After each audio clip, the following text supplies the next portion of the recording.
नमस्ते बच्चों।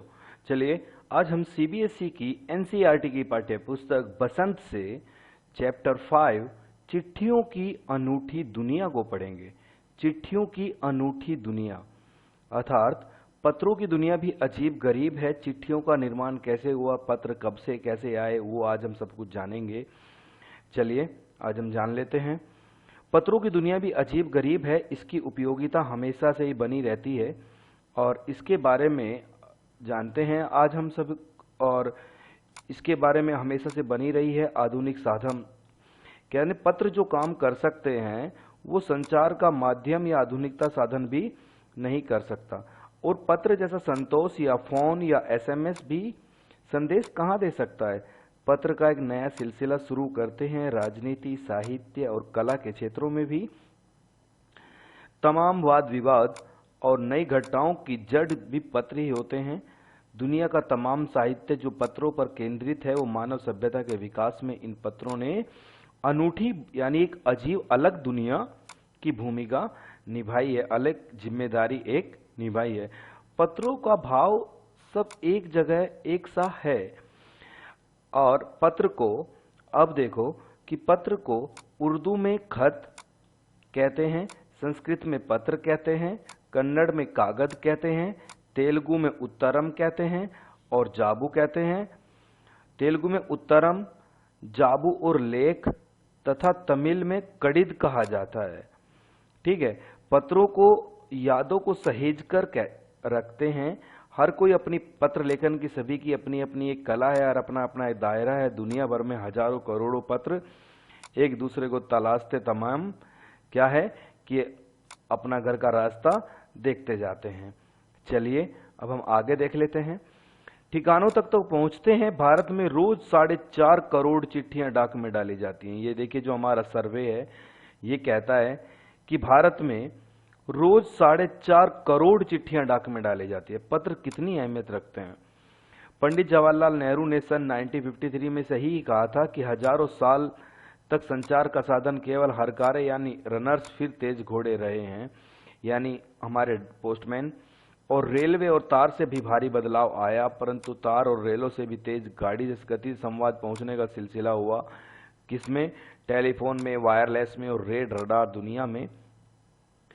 परंतु पिछली शताब्दी में पत्र लेखन ने एक कला का रूप ले लिया और डाक व्यवस्था के सुधारों के साथ पत्रों को सही दिशा में देने के विशेष प्रयास किए गए।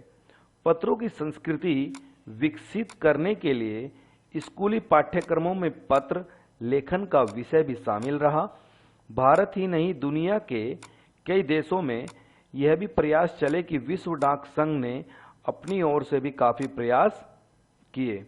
विश्व डाक संघ की ओर से 16 वर्ष से कम एज के बच्चों के लिए पत्र लेखन की प्रतियोगिताएं आयोजित करवाना और उसका सिलसिला 1972 से चला।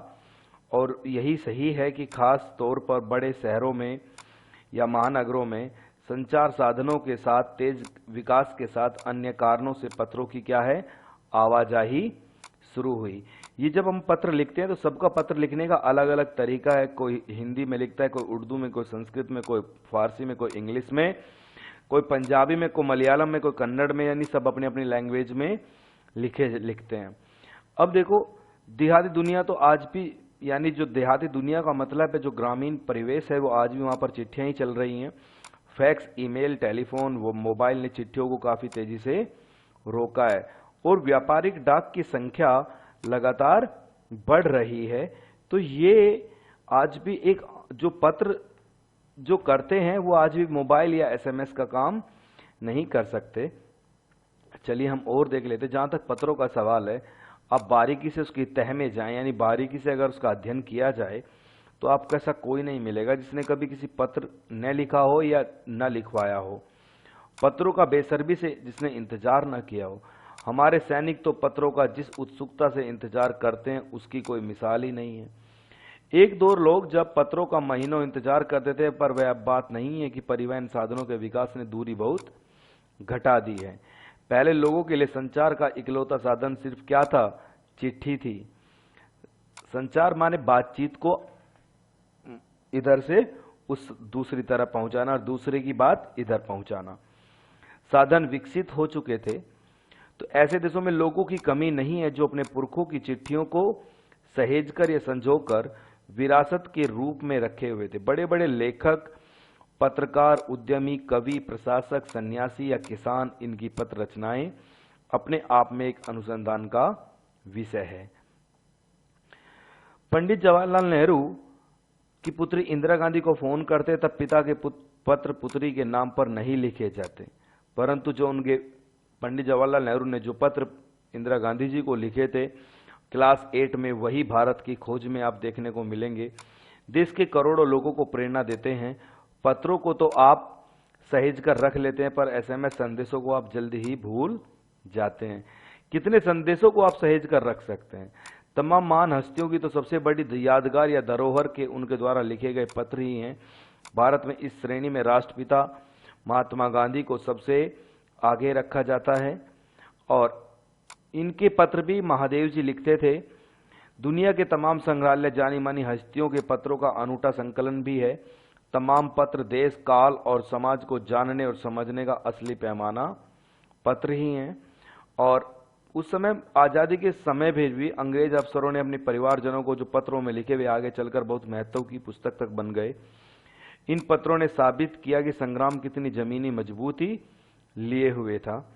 महात्मा गांधी के पास दुनिया भर से तमाम पत्र आते थे। गांधी इंडिया लिखे आते थे। वे जहां भी रहते थे वहीं तक जहां तक पहुंच जाते थे। आजादी आंदोलन की कई दिग्गज हस्तियों के साथ भी ऐसा ही हुआ और उस मामले में देश विदेश में बड़ी संख्या में पत्र पहुंचते थे। पत्रों का जवाब देने का मामला में कोई उनका जोड़ नहीं है। कहा जाता है जैसे ही उन्हें पत्र लिखता था वे उसी समय उसका जवाब भी लिख देते थे। अपने हाथों से ही ज्यादातर पत्रों का जवाब देते थे। जब लिखते लिखते उनका दाहिना हाथ दर्द करने लगता तो बाएं हाथ से लिखने में जुट जाते। महात्मा गांधी ही नहीं, तमाम नायकों के पत्र गांव-गांव में मिल जाते हैं। पत्रों का आधार कई भाषाओं में क्या है कि सभी भाषाओं में पत्र लिखे जाते हैं। पत्र को ही चिट्ठी कहा जाता है। वास्तव में पत्र किसी दस्तावेज से कम नहीं है। पंत के 200 पत्र, बच्चन के नाम या निराला के पत्र हमको लिखियो है कहा, पत्रों के आईने में दयानंद सरस्वती की कई पुस्तकें आपको मिल जाएंगी। और प्रेमचंद जी तो खास तौर पर नए लेखकों के बहुत प्रेरक जवाब देते थे। मुंशी प्रेमचंद जी की बात की गई है। पत्रों के जवाब में वे बहुत मुस्तैद रहते थे। इस प्रकार नेहरू और गांधी के लिखे गए रविन्द्रनाथ टैगोर के पत्र बहुत प्रेरक दायी होते हैं। महात्मा गांधी जी रविन्द्रनाथ टैगोर के बीच 1915 से 1941 के बीच जो पत्राचार का संग्रह जो प्रकाशित हुआ है वो सिर्फ पत्रों के कारण ही हुआ है। पत्र व्यवहार की परंपरा बहुत ही पुरानी है और इसका असली जो सबसे ज्यादा जो विकास हुआ वो आजादी के बाद हुआ और सभी सरकारी विभागों में पत्र एक अनोखी भूमिका निभाते हैं। महात्मा गांधी जी देखिए पत्र बैठे हुए लिख रहे हैं। तो चलिए, इसकी एक खास वजह यह भी है कि लोगों को जो जोड़ने का जो काम करते हैं वो पत्र करते हैं। आलीशान हवेलियां हो या चिट्ठी पत्री की बात हो, सबकी हैसियत बराबर है। झोपड़पट्टी में रह रहे लोग या जंगलों से घिरे गांव हो या बर्फबारी हो, पहाड़ों के लोग हों या समुद्र तट पर रह रहे मछुआरे हों, फिर रेगिस्तान की ढानिया में रह रहे लोग या खेतों का ही सबसे अधिक बेसब्री से इंतजार होता है। एक दो नहीं करोड़ों लोग खतों और अन्य सेवाओं के लिए भारतीय डाकघरों के दरवाजे तक पहुंच जाते हैं। बहनों की राखियां, सब लाखों गरीब घरों में चूल्हे मनी ऑर्डर अर्थव्यवस्था से ही चलते हैं। गरीबी बस्तियों में चिट्ठी मनी ऑर्डर लेकर पहुंचने वाला डाकिये को देवदूत कहा जाता है। ये अरविंद कुमार सिंह जी ने लिखा है, पत्रों की एक अनूठी दुनिया। इन्होंने हमें एक अलग पहचान दिखाई है लेखक ने। तो चलिए इसके अब हम क्वेश्चन आंसर भी देख लेते हैं। इसके क्वेश्चन आंसर को देखते हैं। इसके क्वेश्चन आंसर भी बहुत इंपॉर्टेंट हैं और उनको भी हमें देखना चाहिए। तो चलिए उनको भी उनकी ओर भी बढ़ लेते हैं अब हम। तो सबसे पहले इसको अगर देखा जाए तो इसे भी देख लेते हैं भाई।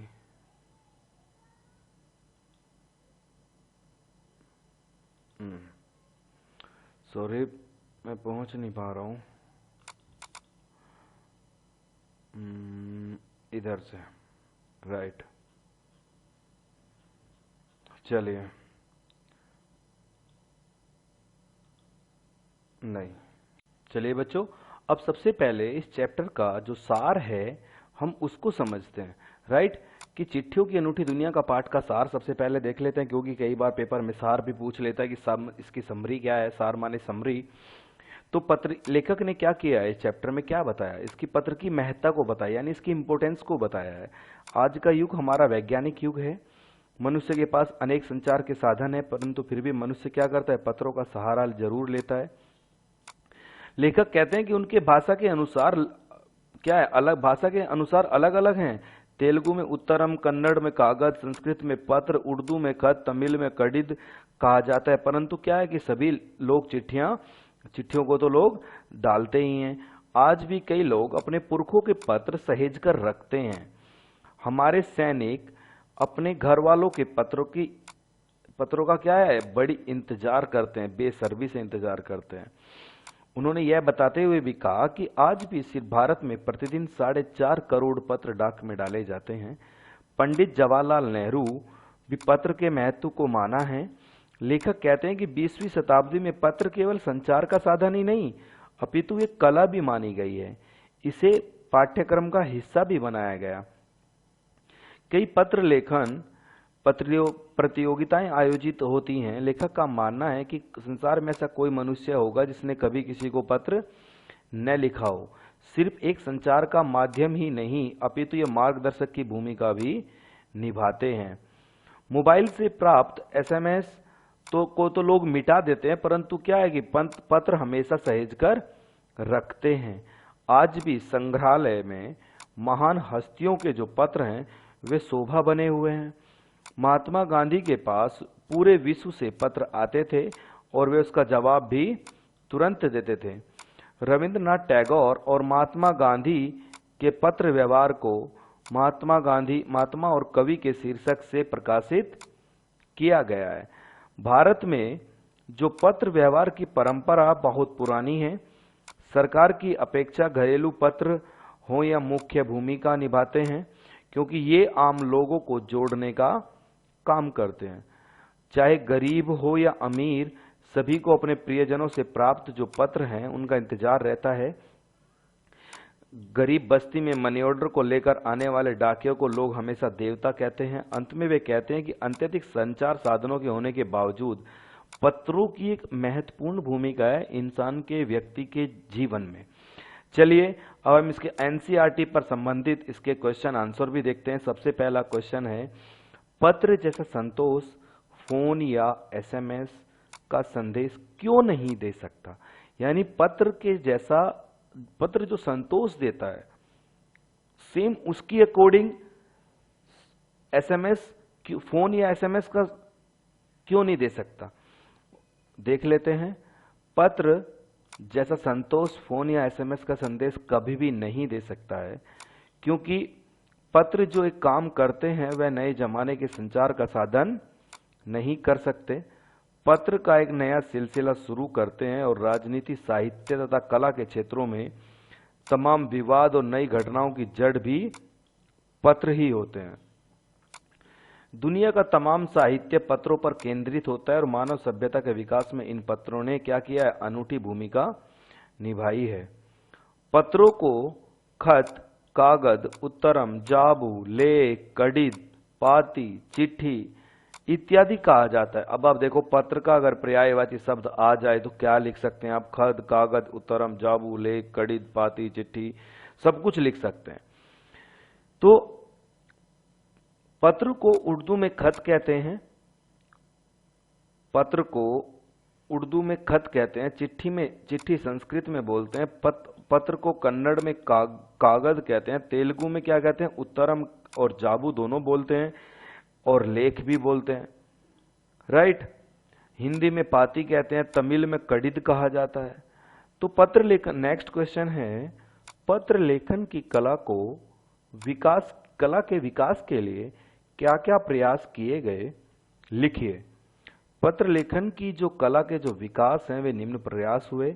डाक व्यवस्था के साथ साथ पत्रों को सही दिशा देने का विशेष प्रयास किए गए। यानी डाक व्यवस्था की सुधार किया जाए। आज क्या करते हैं पत्र? हमारी संस्कृति को विकसित करने के लिए स्कूली पाठ्यक्रम में भी पत्र लेखन होता है। विश्व डाक संघ की ओर से 16 वर्ष के कम आयु वर्ग के बच्चों के लिए पत्र लेखन प्रतियोगिताएं की जाती हैं। करने का सिलसिला सन 1972 से शुरू किया गया था। नेक्स्ट क्वेश्चन है, पत्र धरोहर हो सकते हैं लेकिन एसएमएस क्यों नहीं? तर्क सहित अपना विचार लिखिए। यहां पर अपना विचार लिखने के लिए कह रहा है। आज देश में ऐसे लोगों की कमी नहीं है जो अपने पुरखों की चिट्ठियों को क्या है कि सहेजकर और संजोकर विरासत के रूप में रखे हुए हैं। जड़वा लेते हैं पत्र कि मेरे डैडी का है, मेरे बाबा जी का पत्र लिखा हुआ है, उससे उनको याद आती है। एसएमएस से कैसे आ सकती है? क्योंकि वो तो एक कंप्यूटर टाइपिंग हुई, आप सहेज कर रख लेते हैं। एसएमएस संदेशा को आप जल्दी ही भूल जाते हैं। संदेशा यानी पंजाबी में संदेशा वर्ड बोलते हैं, जल्दी ही भूल जाते हैं। आप कितने संदेशों को सहेज कर रख सकते हैं, कितने मैसेज को संदेश रख सकते हैं। तमाम महान हस्तियों की धरोहर लिखे पत्र आज क्या है? राष्ट्रपति महात्मा गांधी के पत्र को सबसे आगे रखा जा सकता है। दुनिया के तमाम संग्रहालय में जानी मानी हस्तियों के पत्र आपको देखने को मिल जाएंगे, उनका अनूठा संकलन भी है। इसलिए कहा जाता है कि पत्र धरोहर हो सकते हैं लेकिन एसएमएस नहीं। क्या चिट्ठियों की जगह कभी फैक्स, कभी ईमेल, टेलीफोन तथा मोबाइल ले सकते हैं? चिट्ठियों की जगह कभी फैक्स, ईमेल, टेलीफोन, मोबाइल नहीं ले सकते क्योंकि ये सब क्या है? वैज्ञानिक युग के हैं जो मानव के लिए बहुत महत्व रखते हैं, परंतु ये कभी पत्रों का स्थान नहीं ले सकते क्योंकि पत्रों से जितना प्रेम करता है इंसान, उसकी राइटिंग देखता है, पत्र में उसका चेहरा दिख जाता है, देखने का प्रयास करता है। तो पत्र एक लिखित एक शब्द द्वारा मिलता है, वह इन विकसित संचार साधनों द्वारा नहीं। पत्र से एक एहसास, एक भाव, एक उम्मीद जग जाती है, इसलिए ये कभी भी चिट्ठियों का स्थान नहीं ले सकते। अब हम पार्ट के जो आगे क्वेश्चंस हैं उनको भी देखते हैं, ये भी बहुत इंपॉर्टेंट होते हैं। किसी के लिए बिना टिकट सादे लिफाफे पर सही पता लिखकर पत्र बैरंग भेजने पर कौन सी कठिनाई आ सकती है? पता कीजिए। बैरंग भेजना यानी आपने पता तो लिख दिया पर उसमें कुछ नहीं भेजा, और उस पर आप उसमें लिखें भी, परंतु क्या है कि बिना टिकट के अगर आप कोई भी पत्र भेजते हैं, ठीक है, तो वो बैरंग हो जाता है और उसमें जो लेने वाला होगा उसको पैसा देना पड़ता है। पत्र लिखकर पत्र बैरंग भेजने पर पत्र को पाने वाले व्यक्ति को टिकट की धनराशि जुर्माने के रूप में देनी होती है, तभी उसे पत्र दिया जाएगा, अन्यथा पत्र वापस चला जाएगा। नेक्स्ट क्वेश्चन है, पिन कोड भी संख्याओं में लिखा गया एक पता है कैसे? पिन यानी कि postal index number. Pin code एक बहुत ही खास नंबर है जिस पर हमारी पूरी डाक व्यवस्था निर्भर करती है। 6 नंबरों को मिलाकर तैयार किए गए यह कोड आपके क्षेत्र की पूरी जानकारी देते हैं। इसका हर नंबर किसी खास क्षेत्र के लिए ही तैयार किया गया है। इस प्रकार पिन कोड भी संख्याओं में लिखा गया एक पता है। पिन कोड यानी कोई भी आप डालें पिन कोड तो उससे पता चल जाता है ये उस एरिया में जाएगा। ऐसा क्यों होता था कि महात्मा गांधी जी को दुनिया भर से पत्र महात्मा गांधी इंडिया पता लिखकर आते थे? क्योंकि महात्मा गांधी एक फेमस व्यक्ति थे, लोकप्रिय व्यक्ति थे।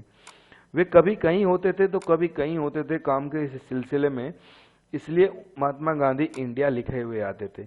देशवासियों को पता होता था, इसलिए उनको पत्र अवश्य मिल जाता है। ये लास्ट जो क्वेश्चन है वेरी वेरी इंपॉर्टेंट क्वेश्चन है, इसलिए मैंने लास्ट में रखा। बार बार पेपर में पूछता है, पत्र बहुत अहमियत रखते हैं, तर्क सहित अपना विचार लिखे। क्या पता इस बार आ जाए कि पत्र बहुत अहमियत रखते हैं। Last question very very important question है कि पत्र बहुत अहमियत रखते हैं, तर्क सहित यानी डिबेट के साथ अपना उत्तर लिखना है। दुनिया भर में रोज करोड़ों पत्र तो आते हैं, एक दूसरे को तलाशते रहते, तमाम ठिकाने तक पहुंचते हैं। भारत में रोज 4,500 करोड़ चिट्ठियां डाक में डाली जाती हैं, जो साबित करती है पत्र कितनी अहमियत रखते हैं। कभी भी जब तर्क सहित पूछा जाए तो आप समझ सकते हैं कि आपसे एक डिबेट कर रहा है, और डिबेट हमेशा वही सिद्ध होती है जो उसमें आप अपना तर्क प्रस्तुत करें, यानी डिबेट में उदाहरण प्रस्तुत करें। और उदाहरण क्या लिख दिया, 4.5 करोड़ चिट्ठियां डाक में डाली जाती हैं जो आपको फेमस बनाती है। तो बच्चों ये चैप्टर कंप्लीट होता है। नेक्स्ट चैप्टर के लिए आप हमारी वीडियो को देख सकते हैं, और हमें इतना प्यार देने के लिए, लाइक करने के लिए, शेयर करने के लिए आपका तहे दिल से हार्दिक अभिनंदन। Thank you very much. जय हिंद, वंदे मातरम। हंसते रहिए, मुस्कुराते रहिए, और सब्सक्राइब करना ना भूलें।